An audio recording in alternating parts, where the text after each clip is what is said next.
जिस तरह त्योहार आते ही बाजारों में हलचल बढ़ जाती है, उसी तरह सियासी गलियारे की हलचल भी बहुत ज्यादा तेज हो जाती है।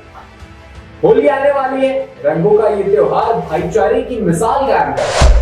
लेकिन फिलहाल तो होली से पहले एक अलग जंग छिड़ी हुई। संभल सीओ अनुज चौधरी के बयान के बाद से शुरू हुआ ये विवाद अब बढ़ता जा रहा है। होली शुक्रवार के दिन है, यानी कि जुम्मे के दिन, जिसको लेकर अनुज चौधरी ने कहा था कि जुम्मा साल में 52 बार आता है और होली एक बार। तो जिसको रंग से परहेज है, जिसको लगता है कि रंग लग जाने से धर्म भ्रष्ट हो जाएगा, वो घर से बाहर ना निकले, अपने घर में ही रहा। जिसके बाद से उनके इस बयान को कट्टर हिंदू बयान बताया जा रहा है। इस पर अब राजनीति भी शुरू हो गई। वहीं उनके बयान पर अब मौलाना साहबुद्दीन रिजवी ने भी अपनी प्रतिक्रिया दी और नमाज को लेकर बताया है कि कब पढ़ना है। आपको बता दें ये वही मौलाना है जो शमी के रोजा वाले बयान को लेकर काफी चर्चा है। मौलाना साहब इस बार भी चर्चा में आ गए, तो क्या कहा इस बार मौलाना साहब ने, बताएंगे आपको। नमस्कार, मैं शिखर दीप और आप देख रहे हैं जी देखते हैं। बस अब कुछ दिन बचे हैं होली में और होली से पहले ही सियासत तेज हो गई। और दुर्भाग्य की बात है कि जब भी कोई त्योहार आता है वो सियासत की बीच चलता है। वो हिंदू मुसलमान सिख ईसाई होता है।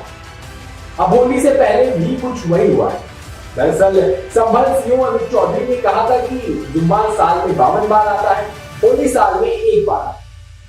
मुस्लिम समुदाय के लोगों को यदि ये लगता है कि होली के रंग से आपका धर्म भ्रष्ट हो जाएगा तो उस दिन घर से ना निकले। अगर होली पर कोई उपद्रवी गलत कार्य करता हुआ पाया जाता है तो उसकी बख्शीश नहीं होगी। संभल में हम शांति व्यवस्था बिगड़ने नहीं देंगे। अब ये बयान था अनुज चौधरी का, जिस पर सियासत तेज हुई। इस बयान को बीजेपी का बयान बताया जाने लगा। सपा की तरफ से कहा गया कि हमारी सरकार आएगी तो सीओ साहब की नौकरी खत्म। वैसे आपको बता दें उनका जो बयान है उस तरह का बयान योगी आदित्यनाथ खुद दे चुके हैं और अनुज के बयान का भी समर्थन किया योगी आदित्यनाथ। अब वहीं इस पर शहाबुद्दीन रिजवी ने भी अपनी प्रतिक्रिया दी। उन्होंने कहा कि नमाज का वक्त बदलने की जरूरत नहीं। होली वाले दिन जुम्मे की नमाज 2:30 बजे ही हो। जहां पर मिली जुली आबादी है, यानी जहां हिंदू मुस्लिम लगभग बराबर है, वहां पर नमाज उसी वक्त पढ़ी जाएगी। उत्तर प्रदेश के सभी इमाम और मुसलमान इस पर अमल करें ताकि टकराव की स्थिति ना आए और भाईचारा बना। अब मुद्दा ये है कि कब तक चलेगा ये वाला खेल, कब तक जाएगा कि कोई त्योहार आए और इस तरह का बवाल शुरू हो जाए। और ये भी समझना बहुत जरूरी है कि ये किसी एक पार्टी की वजह से नहीं हो रहा, इसमें सभी पार्टियों का उतना ही योगदान है। हर पार्टी बस मौके का फायदा उठाना चाहती है और यही समझने की जरूरत है।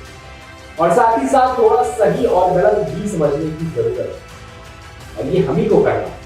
पार्टी अपना फायदा उठाकर अपना काम निकाल कर चलता रहे और बीच में जनता पिसती रह जाए। तो ये आपको समझने की जरूरत है कि आपको क्या करना है, सही क्या है, गलत क्या है। पार्टियों की बातों में आकर न उलझें, आपसी भाईचारे को न बिगाड़ें। फिलहाल के लिए बस इतना ही। ऐसी तमाम खबरों के लिए बने रहे हमारे साथ और देखते रहें जी24।